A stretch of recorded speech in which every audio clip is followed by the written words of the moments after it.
세상 소망 다 사라져가도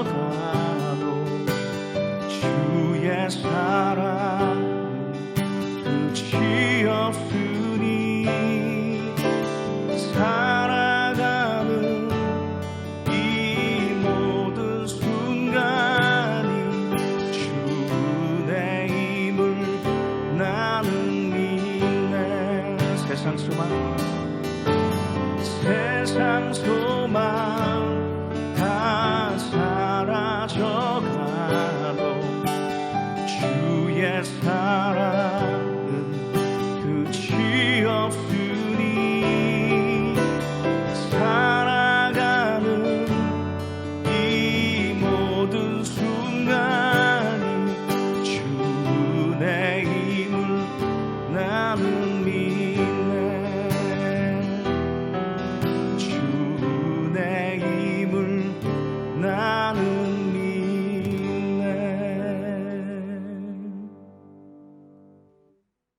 참 좋으신 하나님 아버지, 하나님의 은혜와 그 사랑에 감사드립니다. 하나님, 우리를 부르셔서 구원하여 주시고 자녀 삼아 주시고 예배자로 불러주신 것 감사합니다. 하나님, 우리가 서 있는 그곳, 우리를 부르신 그곳에서 날마다 하나님을 예배하는 삶을 살게 하시고 하나님을 예배하는 삶을 살기 위하여 하나님 날마다 기도하며 또한 하나님의 은혜를 구하며 나아가는 복된 성도님들 되게 하여 주옵소서.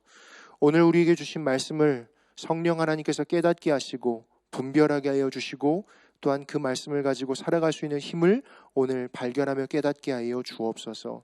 모든 영광을 주님께 올려드리오며 존귀하신 예수님의 이름으로 간절히 기도드리옵나이다. 아멘. 오늘 우리에게 주신 하나님의 말씀은 신약성경 고린도전서 16장입니다. 고린도전서 16장 13절부터 24절 말씀을 우리 한 절씩 교독하도록 하겠습니다. 제가 먼저 13절 읽도록 하겠습니다. 깨어 믿음에 굳게 서서 남자답게 강건하라. 너희 모든 일을 사랑으로 행하라. 형제들아, 스네바나의 집은 곧 아가야의 첫 열매요 또 성도 섬기기로 작정한 줄을 너희가 아는지라. 내가 너희를 권하노니 이 같은 사람들과 또 함께 일하며 수고하는 모든 사람에게 순종하라. 내가 스데바나와 부드나도와 아가이고가 온 것을 기뻐하노니 그들이 너희의 부족한 것을 채웠음이라. 그들이 나와 너희 마음을 시원하게 하였으니 그러므로 너희는 이런 사람들을 알아주라. 아시아의 교회들이 너희에게 문안하고 아굴라와 브리스가와 그 집에 있는 교회가 주 안에서 너희에게 간절히 문안하고 모든 형제도 너희에게 문안하니 너희는 거룩하게 입맞춤으로 서로 문안하라. 나 바울은 친필로 너희에게 문안하노니 만일 누구든지 주를 사랑하지 아니하면 저주를 받을지어다. 우리 주여 오시옵소서. 주 예수 그리스도의 은혜가 너희와 함께하고, 함께 읽겠습니다. 나의 사랑이 그리스도 예수 안에서 너희 무리와 함께할지어다. 아멘. 우리의 삶의 처음 시작은 참 중요합니다. 그러나 시작만큼이나 중요한 것이 있죠. 바로 마무리라는 것입니다. 만약 마무리가 없다면, 마무리로 끝내지 못한다면 시작한 것이 빛을 발하기 때문에 시작만큼이나 마무리는 굉장히 중요합니다. 오늘 본문으로 고린도전서의 대단원의 막은 내리게 됩니다. 그래서 더욱 오늘 고린도전서를 통한 하나님의 말씀을 잘 상기하고 살아가는 것이 중요합니다. 사실 여러분들도 기억하시겠지만 고린도전서 1장부터 16장까지 오기까지 고린도 교회 안에는 수많은 문제들이 그 안에 있었다는 것을 우리는 함께 말씀을 통해서 발견했습니다. 그래서 이 고린도전서를 한마디로 요약하면 무엇인가, 그것을 어떻게 요약할 수 있는가를 우리가 생각하기에는 사실은 조금 쉽지 않은 부분들이 있습니다. 심지어 어떤 문제들을 다룰 때는요, 바울의 다른 그의 서신서, 짧은 서신서만큼이나 긴 내용을 할애하고 있어요. 그만큼 고린도 교회 안에는 많은 문제들이 있었기 때문에 그 부분들을 다 다루고 요약한다는 것은, 마무리하는 것은 쉽지 않습니다. 그럼에도 불구하고 사도 바울은 오늘 편지를 마무리하면서 간략하게 그의 편지들을 핵심으로 요약하고 있어요. 사랑하는 고린도 성도들을 향해 그리고 믿음의 형제 자매들을 위해 그는 마지막으로 그의 편지를 당부하고 있습니다. 그렇다면 사도 바울이 마지막으로 고린도 성도들에게 당부하는 것, 그리고 고린도 교회뿐만 아니라 믿음의 형제들이요, 오늘날 우리 성도들에게 오늘 당부하는 것은 무엇일까요? 그것은 한마디로 그리스도인답게, 그리고 교회답게 살라는 것입니다. 그래서 오늘 말씀의 제목도 그리스도인답게 교회답게라는 말씀으로 잡아봤어요. 그렇다면 사도 바울이 말하는 고린도전서를 통하여 말씀하는 그리스도인다운 교회다운 모습은 무엇일까요? 오늘 본문은 우리에게 말씀합니다. 첫 번째로 그리스도인답게 교회답게 서기 위하여 믿음을 지키기 위해 깨어 있으십시오. 믿음을 지키기 위해 깨어 있으라고 우리에게 말씀합니다. 13절 말씀을 함께 보겠습니다. 깨어 믿음에 굳게 서서 남자답게 강건하라. 사도 바울은 굉장히 논리적이며 직선적인 성품을 가지고 있어요. 특별히 그의 서신서를 보면 우리는 그의 핵심의 내용들을 볼 수 있습니다. 따로 돌려서 말하는 것이 아니라 굉장히 정교하게 그리고 정확하게 요점을 파고들어서 이야기하고 있는 성품입니다. 그런 그가 고린도 교회 성도들을 향하여 그의 편지를 마무리하며 하고 있는 가장 첫 마디가 무엇입니까? 깨어 있으라. Be watchful. 깨어 있으라는 거예요. 여러분 왜 그렇습니까? 정신을 차리고 깨어 있지 않으면 넘어지고 쓰러지고 제대로 된 삶을 살 수 없기 때문입니다. 깨어 있지 않으면 그리스도인답게 교회답게 설 수 없기 때문이에요. 그래서 바울은 가장 먼저 그의 서신서를 마무리하면서 그 어떤 말보다도 깨어 있으라 우리에게 말씀하고 있습니다. 여러분 고린도 교회 안에 여러분들이 생각하는 어떤 문제들이 있었나요? 교회 안에 당파의 분쟁의 문제가 있었고요, 음행의 문제가 있었고, 또한 성도들 간에 함께 얽힌 그런 소송의 문제가 있습니다. 결혼의 문제가 있고 다양한 은사들의 문제들이 있었어요. 여러분 이런 상황에서 정신을 차리고 깨어 있지 않으면 함께 휩쓸려 넘어지고 무너질 수 있다는 것입니다. 깨어 있지 않으면 분별력을 잃어버려서 무엇이 하나님께서 원하시는 것이고 무엇이 하나님께서 기뻐하시는 것인지 잊어버릴 수 있다는 거예요. 깨어있지 않으면 당시 유행했던 세속주의와 헬라 철학으로 인하여서 금방 세속화될 수 있기 때문입니다. 그래서 바울은 그의 편지를 마무리하면서 다른 어떤 말보다도 가장 강력하게 처음으로 깨어있으라. Be watchful. 깨어있으십시오 라고 그의 성도들에게 당부하고 있습니다. 여러분 특히 요즘과 같은 정보의 홍수 시대를 살아가는 우리들에게 있어서 가장 약점이 무엇일까요? 그것은 너무 많은 정보가 있다는 것입니다. 너무 많은 정보가 있어서 유익합니다. 그러나 너무 많은 정보가 있어서 동시에 해로운 시대를 살고 있는 시대가 되었어요. 진짜와 가짜를 구별하기 어려운 시대가 되었습니다. 무엇이 진짜이고 무엇이 가짜인가? 우리는 헷갈리는 시대를 살아갑니다. 어떤 사람은 귀가 얇아서 거짓된 정보에 금방 현혹되는 사람이 있습니다. 그에 반면 어떤 사람들은 너무 똑똑해서 자신의 똑똑함 때문에 거짓 정보에 빠지는 사람들도 우리는 심심치 않게 보게 됩니다. 여러분은 이미테이션이라는 단어를 잘 알고 계실 거예요. 어떤 의미입니까? 가짜, 짝퉁, 모방품이라는 뜻을 가지고 있는 것이 이미테이션입니다. 한마디로 짝퉁이라는 뜻이죠. 우리가 쉽게 사용하는 단어. 그런데 여러분 세상에 왜 이런 많은 짝퉁들이 있을까요? 가짜 보석, 가짜 브랜드, 여러 가지의 이미테이션들이 많이 있습니다. 여러분 세상에 이런 많은 이미테이션들, 가짜가 있다는 것은 반대로 진짜가 있기 때문입니다. 진짜가 있기 때문에 가짜는 존재해요. 그들이 주장하는 것은 진짜와 비슷한 가짜, 진짜만큼이나 정말로 진짜 같은 가짜, 어떻게 보면 진짜보다 더 진짜 같은 가짜라고 말하지만 그들의 결론은 가짜예요. 그런데 그렇게 많은 가짜들이 난무하는 이유는 진짜가 있기 때문입니다. 여러분 그렇다면 세상에 왜 그렇게 많은 이단들이 있을까요? 왜 많은 거짓된 가르침이 초대교회 시대부터 계속해서 있을까요? 왜 잘못된 복음이 우리 주변에 있을까요? 그것은 우리의 예수 그리스도가 진짜이기 때문입니다. 예수 그리스도의 복음이 진리이기 때문이에요. 그래서 그것을 현혹하게 하는 가짜와 잘못된 가르침들이, 복음들이 우리 주변에 난무하는 것입니다. 부활을 믿지 않고 거짓된 복음이 교회와 성도들을 어지럽힌 것은 당시 고린도 교회뿐만 아니라 오늘날을 살고 있는 우리에게도 마찬가지입니다. 진리의 복음에 교묘하게 다른 것을 섞어서 복음을 왜곡하는 사람들이 있습니다. 오직 예수 그리스도의 십자가의 공로로 구원받지만 그 예수 그리스도의 십자가 공로 플러스 나의 무언가를 더 애드하는 사람들도 있습니다. 여러분, 이런 상황 속에서 우리가 믿음을 지키기 위해서 깨어있지 않으면 하나님의 백성으로, 그리스도인다운 모습으로, 교회다운 모습으로 결코 설 수 없습니다.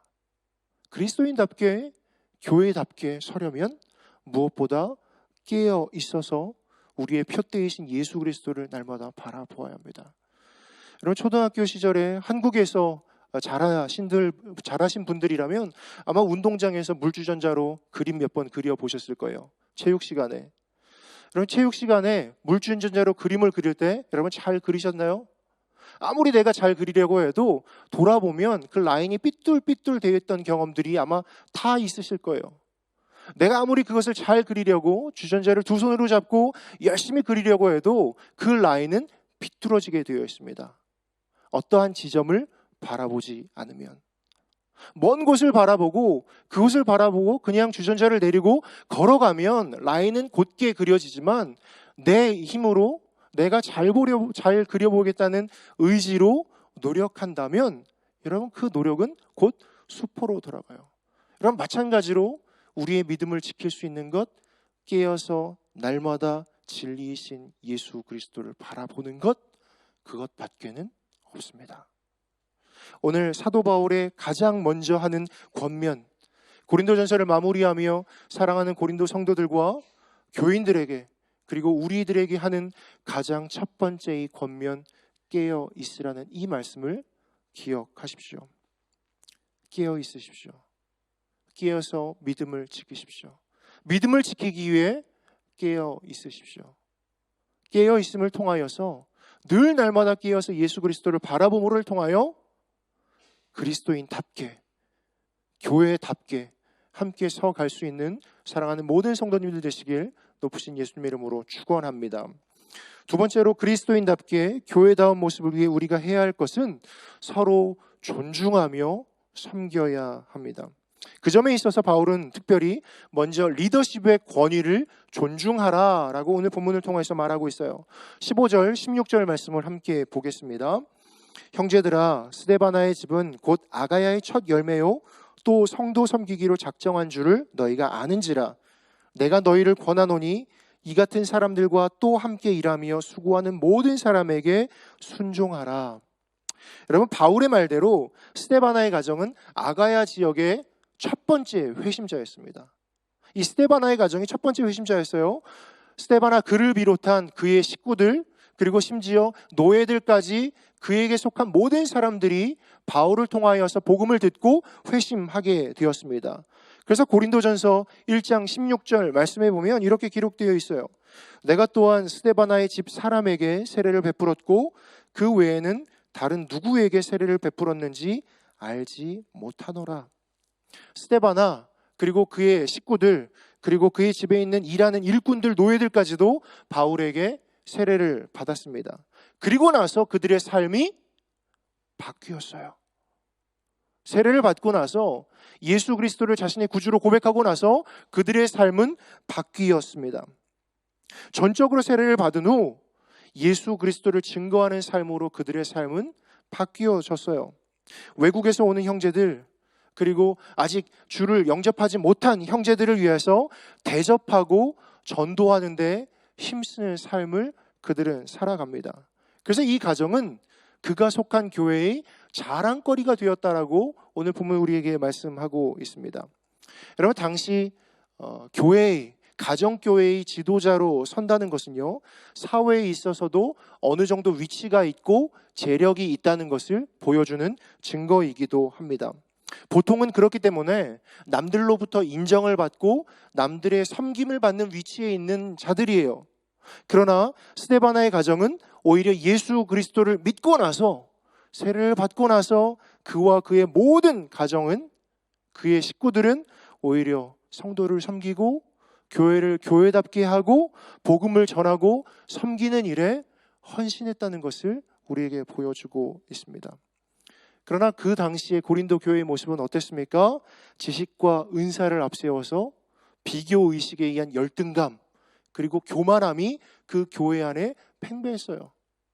그러나 스데바나의 가정은 예수 그리스도의 복음으로 인하여 변화된 후에 오히려 섬김을 받는 위치가 아니라 그것을 내려놓고 섬기는 삶을 살았다는 것을 우리에게 보여주고 있습니다. 여러분, 예수를 믿는 것, 예수를 통해서 구원받는 것 정말 중요합니다. 구원받는 건 너무 중요해요. 가장 중요해요. 그러나 구원받은 것만큼이나 그 이후의 삶은 너무도 중요합니다. 자칫 잘못하면 나의 삶으로 인하여 구원받음이 빛을 발할 수 있어요. 구원이 변하진 않지만 그러나 그 구원의 기쁨과 의미가 반감될 수 있어요. 구원 이후의 삶을 통하여. 여러분, 예수 그리스도를 주로 고백하며 영접했지만 삶이 바뀌지 않았다면 정말로 그가 예수를 만났는가 진지하게 고민해 봐야 합니다. 사실상 성품과 기질이 바뀐다는 것만큼 쉽지 않은 것도 없어요. 정말로 어려운 것도 없어요. 그래서 우리나라 속담에도 3살 버릇이 80까지 간다는 말이 있지 않습니까? 나의 기질과 성품이 바뀌는 것 정말로 쉽지 않아요. 그래서 그것은 나의 노력과 힘이 아니라 예수 그리스도를 통하여 성령님이 내 안에 계신 자들을, 그들에게 주어지는 삶의 변화가 놀라운 증거이며 특권이라는 것을 우리는 다시 한번 발견하게 됩니다. 여러분, 우리는 이런 기도를 쉽게 하죠. 주님, 제가 이 문제만 해결되면 하나님이 영광을 돌릴 수 있습니다. 입시를 앞두고 있을 때마다 주님, 내가 대학에 들어가면 제가 하나님의 영광을 돌릴 수 있습니다. 하나님, 제가 어떤 위치에 올라가면, 제가 성공하면 더 하나님의 영광을 올려드릴 수 있지 않습니까? 저도 그 기도에서 자유로울 수 없어요. 저도 그랬어요. 저도 그러고 있습니다. 그러나 만약 대학을 가기 전부터, 좋은 직장에 가기 전부터, 소위 성공하기 전부터, 이 문제가 해결되기 전부터 그가 하나님의 사람으로 준비되고 그의 삶을 통하여 예수 그리스도를 나타내지 않는다면 오히려 그 문제가 해결되었을 때, 나에게 그것이 주어졌을 때 오히려 그것을 통하여서 하나님의 영광을 가리우게 될 수 있습니다. 그래서 우리는 결과론적인 하나님의 영광을 추구하기보다 삶의 모습을 통하여 하나님의 영광을 추구하는 삶을 살아가야 합니다. 사랑하는 열린 성도 여러분, 여러분들의 삶을 통하여, 여러분들의 섬김을 통하여서 예수 그리스도의 영광이 온전히 드러나기를 소망합니다. Bloom where you are planted라는 말이 있어요. 꽃을 피워라. 네가 있는 곳에서 지금 꽃을 피워라 라는 말이에요. 여러분, 여러분들은 어떤 인생의 꽃을 피우기를 원하십니까? 여러분들이 있는 현장에서, 여러분들이 지나가는 삶의 흔적에서 어떤 꽃이 피어나기를 원하십니까? 예수 그리스도의 꽃이 피어나길 소원합니다. 내가 지나가는 곳마다, 내가 서 있는 그곳에서 예수 그리스도의 영광이 드러나는, 예수 그리스도의 꽃을 피울 수 있는 사랑하는 모든 성도님들 되십시오. 섬김을 통하여서, 여러분들의 삶을 통하여서 그 모습으로 예수 그리스도의 영광을 나타낼 수 있는 사랑하는 모든 성도님들 되시길 높으신 예수님 이름으로 축원합니다. 마지막으로 그리스도인답게 교회다운 모습을 위해 우리가 해야 할 것은요, 주님 오실 날을 기대하며 사모하는 삶을 사는 거예요. 예수 그리스도 오실 날을 기대하며 그날을 바라보며 사모하는 삶을 사는 것입니다. 우리 함께 22절 말씀을 읽도록 하겠습니다. 만일 누구든지 주를 사랑하지 아니하면 저주를 받을지어다. 우리 주여 어서 오시옵소서. 여러분, 여기서 말하는 어서 오시옵소서, 우리 주여 어서 오시옵소서 라는 말은요, 아람어로 마라나타라는 말이에요. 여러분들이 잘 아는 찬양 중에도 마라나타라는 가사가 있지 않습니까? 그럼 그 가사의 의미가 주여 어서 오시옵소서, 우리 주께서 임하셨도다 라는 뜻이 바로 마라나타라는 의미입니다. 여러분, 그런데 이 마라나타라는 이 한마디가 교회의 가장 초창기부터 초대 교회가 가지고 있었던 가장 심오한 핵심의 진리를 확실하게 표현하는 가장 간략한 표현 중에 하나예요. 마라나타. 아멘, 주 예수여 어서 오시옵소서. 왜냐하면 그들은 주님의 재림을 정말로 갈망하는 삶을 살았어요. 예수 그리스도의 다시 오심을 확신하며 날마다 소망하는 삶을 살았다는 것입니다. 그래서 사도 바울은 이 모든 것들, 지금 그가 말하고 있는 고린도전서의 전반적인 것, 그리고 마지막 편지에 마무리하고 있는 모든 것들을 주님 오실 그날을 바라봄으로 깨어 있으라는 거예요. 그냥 깨어 있는 것이 아니라 주님 오시기 때문에 그 오실 날을 깨어서 준비하며 깨어 있으라. 주님 오시기 때문에 그날을 준비하며 그날을 기대하며 사랑하며 섬기라. 주님 오시기 때문에 그날을 열망하라, 기대하라. 모든 것의 중심에는 예수 그리스도의 다시 오심이 있어요. 예수 그리스도의 다시 오심. 여러분, 현숙한 신부는 결혼하기 전에 신랑을 맞을 준비를 합니다. 몸을 단장하고 마음을 단장하고 그리고 신랑 맞을 결혼을 준비합니다. 그러나 지혜롭지 못한 신부는 어떻습니까? 이제 내가 결혼하게 되면 나에게 있는 자유는 박탈이구나. 내가 한 남자의 남편으로 묶이는구나. 그러기 전에 내가 누릴 수 있는 것 자유하게 마음껏 즐기자라고 생각하는 것이 현숙하지 못한 사람의 모습일 거예요. 반면 현숙한 사람은 그 결혼을, 그 남편을 맞을 준비를 하는 것이죠. 여러분, 우리는 모두가 다 예수 그리스도의 신부로 이 땅을 살아갑니다. 예수 그리스도의 신부로 이 땅을 살아가면서 신랑 되신 그리스도가 오실 때 여러분들은 어떤 마음으로, 어떤 모습으로 그 날을 맞이하며 준비하고 계십니까? 예수 그리스도가 오면 이미 모든 것이 끝나니 그 전에 내가 이 땅에서 누릴 수 있는 것 마음껏 누려보자, 마음껏 가져보자. 여러분, 자유함으로 여러분들의 삶을 추구하고 계십니까?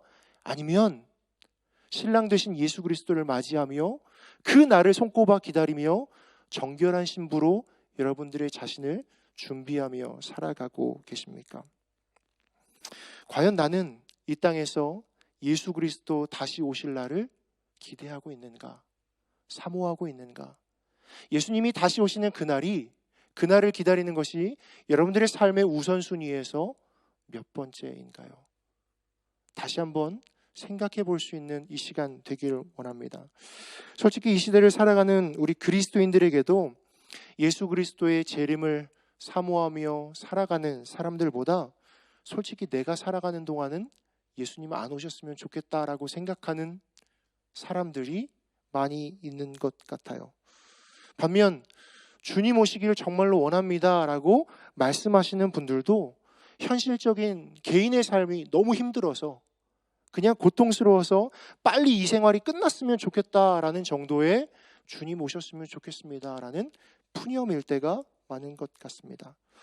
정말로 주님 오시기를 사모하며 손꼽아 기다리며 학수고대하는 성도들이 그렇게 많지 않아 보이는 것처럼 느껴져요. 그러나 예수님은 분명 이 땅에 다시 오십니다. 그날과 그때는 아무도 모르지만 예수님은 분명 다시 오십니다. 확실한 것은, 정말로 확실한 것은 그 날이 어제보다 오늘 가까워졌다는 현실이에요. 그것은 변하지 않아요. 그 날과 그때는 모르지만 정말로 중요한 것은 단언컨대 그때와 그날이 어제보다는 오늘 더 가까워졌다는 것입니다. 그래서 누가복음 12장 39절 40절을 통해서 예수님은 우리에게 이렇게 말씀합니다. 너희도 아는 바니 집주인이 만일 도둑이 어느 때에 이를 줄 알았더라면 그 집을 뚫지 못하게 하였으리라. 그러므로 우리 함께 읽어볼까요? 너희도 준비하고 있으라. 생각하지 않은 때에 인자가 오리라 하시니라. 생각하지 않은 때에 인자가 오리라. 이제 말씀을 맺겠습니다.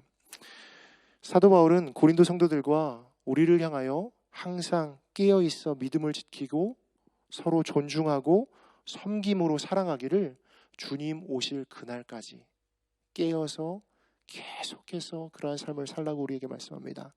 이것이 그리스도인다운, 교회다운 우리의 모습입니다. 사랑하는 열린문 성도 여러분, 바라기는 여러분들의 삶 속에서 날마다 깨어 있어 믿음을 지키십시오. 흔들리지 않도록 믿음 안에 굳게 서 계십시오. 뿐만 아니라 우리 주변에 있는 지체들, 열린문 공동체 한 사람 한 사람을 사랑하고 섬김으로 그 사랑을 흘러가게 하십시오. 언제까지? 주님 오실 그날까지. 그 날을 사모하며 오늘도 현숙한 신부로, 성숙한 신부로 예수님 앞에 설날을 준비하며 나아갈 수 있는 사랑하는 모든 성도님들 되시길 높으신 예수님의 이름으로 축원합니다. 우리 말씀을 기억하면서 함께 기도하며 나아가겠습니다. 그러면 등대는 어두운 바다를 안전하게 항해하기 위한 배를 위해 반드시 필요한 존재가 등대입니다. 그리스도인들의 무리인 교회가 바로 세상의 등대입니다. 그리스도인이 없다면, 교회가 없다면 세상은 이 바다에서 흔들리면서 표류하면서 살아갈 수밖에 없어요. 우리를 통해 예수 그리스도를 만나고 교회를 통해 예수 그리스도를 만날 수밖에 없습니다. 그러려면 우리를 통한 세상이 그리스도 예수를 만날 수 있도록 더 그리스도인다워야 합니다. 더 교회다워야 합니다. 오늘 말씀을 붙들고 함께 기도하며 나아갑시다. 주님, 내가 늘 깨어있게 하여 주옵소서. 하나님, 믿음을 지킬 수 있도록 늘 깨어있게 하시고 늘 깨어 믿음을 지키게 하여 주옵소서. 아울러 서로 존중하며 섬기며 사랑으로 내가 받은 은혜를 함께 흘려보내는, 나눌 수 있는 열린문 공동체, 우리의 모습이 되게 하여 주시고 주님 오실 그날을 정말로 손꼽아 기다리며 열망할 수 있는 거룩한 신부로 서게 하여 주옵소서. 우리의 말씀을, 오늘 말씀을 기억하며 우리 하나님의 은혜를 구하며 간절히 기도하며 나아가겠습니다. 기도합시다.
오늘 화요일은 가정과 다음 세대를 위하여 기도하는 날입니다. 이런 가정과 다음 세대를 위하여 무엇을 위하여 기도하시겠습니까? 오늘 말씀을 기억하면서 다시 한번 그 말씀의 기도의 제목으로 가정과 다음 세대를 축복하며 기도했으면 좋겠습니다. 하나님, 우리의 가정이 그리스도인다운 가정, 교회다운 가정 되게 하여 주옵소서. 하나님, 우리의 자녀들이 그리스도인답게 살아가게 하여 주옵소서. 그 정체성이 흐려지지 않게 하여 주옵소서. 하나님을 경외하는 가정, 예배하는 가정, 사랑이 넘치는 가정이 되게 하여 주시고 영적인 권위와 말씀과 기도로 서로 섬기는 가정이 되게 하여 주옵소서. 하나님 이 세상에 물들지 않도록 늘 깨어있는 가정 되게 하여 주시고, 하나님 이 매일의 기도가 우리 가정에 매우 중요한 영적인 자산과 순간이 되게 하여 주옵소서. 우리의 가정과 다음 세대를 주님 앞에 올려드리며 함께 합심하여 기도하신 다음에 개인적인 기도의 제목으로 자유롭게 기도하시겠습니다. 함께 기도합니다. 하나님 아버지 감사합니다.